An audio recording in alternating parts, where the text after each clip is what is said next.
Donc, nous entamons aujourd'hui le chapitre 2 sur la formation d'images et quelques notions de stigmatisme. Nous allons commencer d'abord par la formation d'images, généralité, image d'un point lumineux, stigmatisme rigoureux. Ensuite, nous abordons l'approximation de Gauss.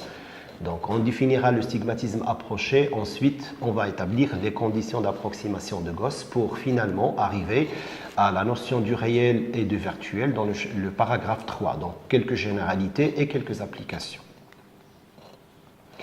En ce qui concerne la formation des images, nous savons qu'un système optique est un ensemble de milieux transparents séparés par des surfaces polies. L'image formée à travers un système optique peut être de nature réelle, de nature virtuelle, elle peut être droite, elle peut être inversée, elle peut être petite ou grande, etc. Nous pouvons définir un paramètre qui s'appelle le grandissement linéaire et qui est la taille de l'image sur la taille de l'objet. Nous considérons que la lumière va arriver de la gauche vers la droite pour la suite de ce cours. Donc la lumière va se propager de gauche à droite, sauf qu'à contraire, pour des milieux où la lumière va venir du bas vers le haut ou du haut vers le bas. Et on va définir d'abord la notion d'un point réel objet. Alors le point réel objet, c'est un point qui donne des rayons lumineux divergents à partir de la source. Nous conviendrons aussi de définir un point image réel comme étant un point où les rayons lumineux vont converger vers ce point A'. On définit le point réel par un point A et on définit le point image réel par un point A'. On va parler d'un faisceau de lumière convergent et on va parler aussi d'un faisceau de lumière divergent. Bien. Un premier paragraphe est consacré à l'image d'un point lumineux et nous allons sur la figure suivante représenter un système optique avec son axe principal. On va prendre un point lumineux qui va émettre des rayons lumineux vers ce système. On identifie l'angle I, l'angle entre l'axe principal et le rayon incident. Alors, si la lumière converge vers un point A', défini par un angle R qui est entre le rayon réfracté convergent et l'axe principal, on arrive au point A'. A' est appelé image de A à travers le système. Juste, je voudrais rappeler que l'objectif de ce cours d'optique géométrique est de former des images. Donc, si nous voulons former des images, nous avons besoin d'un point source, comme ça a été rappelé au chapitre 1, d'un système optique, d'un milieu. Et le système optique doit être un système qui est homogène, transparent, avec un indice de réfraction. Donc les rayons qui sont issus de A, point objet, vont arriver vers un point qui s'appelle A'. Si le système est convergent et si le système est divergent, on va définir après c'est quoi un système convergent et c'est quoi un système divergent. Donc ils arrivent en un point qui s'appelle point image. Exemple.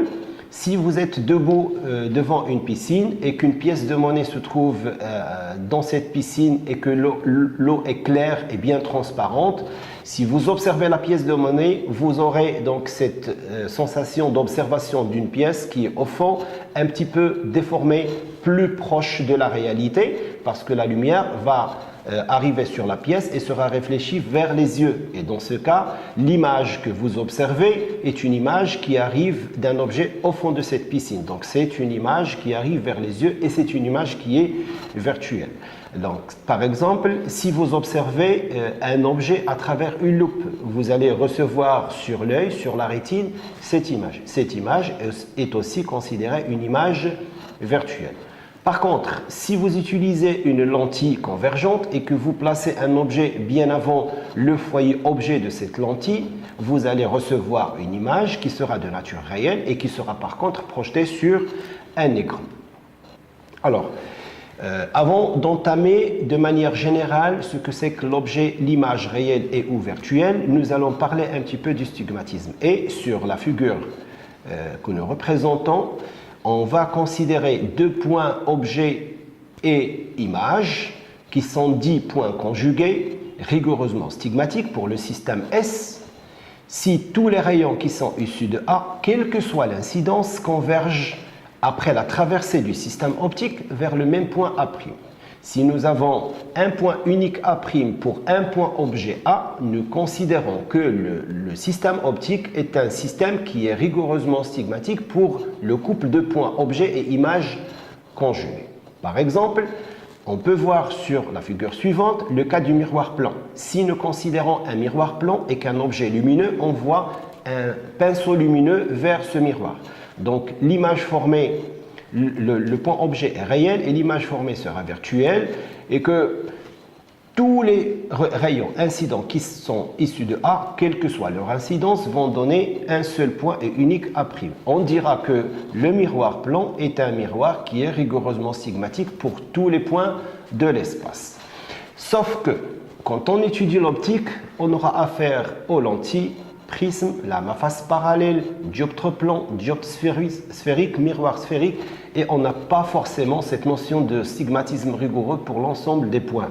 Donc on préfère plutôt parler de l'approximation ou le stigmatisme approché, et on va représenter par exemple sur la figure suivante un dioptre sphérique sur lequel arrive un ensemble de rayons incidents. Mais comme on peut le voir, ils ne convergent pas tous vers le même point A'. Vous voyez, les rayons qui sont plus ouverts vont converger plus rapidement, et les rayons qui sont de faible incidence vont converger presque autour du point A'. Donc le point A' n'est pas un point image qui est unique, et dans ce cas, on dira que ce système qui est le dioptre sphérique ne réalise pas le stigmatisme rigoureux pour l'ensemble des points. Alors, on va définir dans ce sous-paragraphe de 1 le stigmatisme approché. Alors, le stigmatisme approché, c'est quand le point de convergence est autour du point A' défini par une petite sphère, et on va essayer de définir comment on peut rendre ce point A' unique en choisissant ce qu'on appelle les conditions d'approximation de Gauss. Donc, nous allons de préférence choisir des objets qui sont petits, plans et perpendiculaires à l'axe principal. Nous allons aussi choisir que chaque objet envoie des rayons de faible incidence, donc les rayons sont paraxiaux. Et nous allons aussi convenir que le système optique étudié est un système qui a une petite ouverture.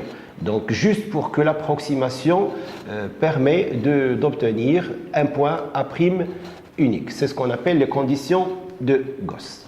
Le troisième paragraphe est plutôt réservé à la notion de ce qu'on appelle un objet et image réelle et ou virtuelle. D'abord, sur la figure 1, nous considérons que le point objet est réel si les rayons sont issus réellement de ce point vers le système optique. Donc c'est un faisceau qui est divergent.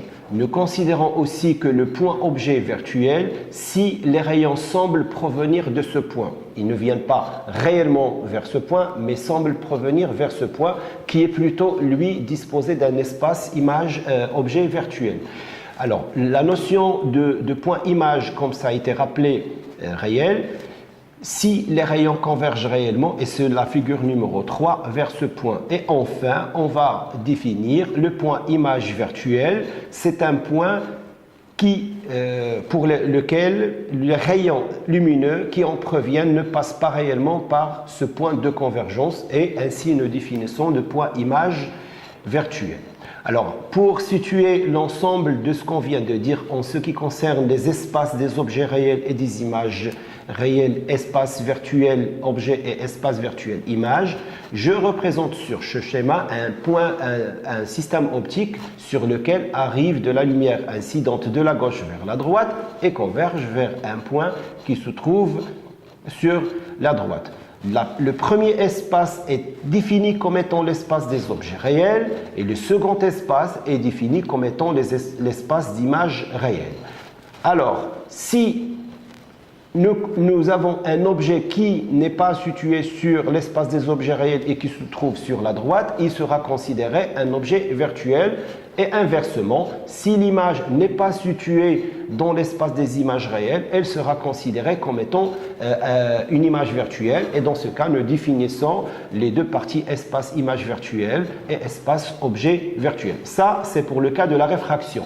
Par contre, quand il s'agit de la réflexion de la lumière, La réflexion de la lumière, nous avons un principe qui est simple, c'est que la lumière incidente va venir et sera réfléchie et revient vers le milieu d'entrée. Donc le milieu d'entrée, c'est aussi le milieu de sortie. Donc si on raisonne en termes de sens de propagation de la lumière, nous conviendrons de choisir que le milieu d'entrée de la lumière, c'est l'espace des objets et des images réelles. Et si la lumière revient vers le milieu de réflexion, l'image sera réelle et l'objet sera aussi réel. Alors que si l'image est formée dans l'autre espace qui ne réfléchit pas la lumière, l'image et l'objet seront considérés virtuels. Et pour plus de précision, nous aborderons dans les chapitres 3, 4 et 5 plus de détails sur des systèmes optiques tels que le dioptre plan, le dioptre sphérique, le miroir sphérique, le prisme, la lame à face parallèle, les lentilles, les doublets, la loupe et le microscope.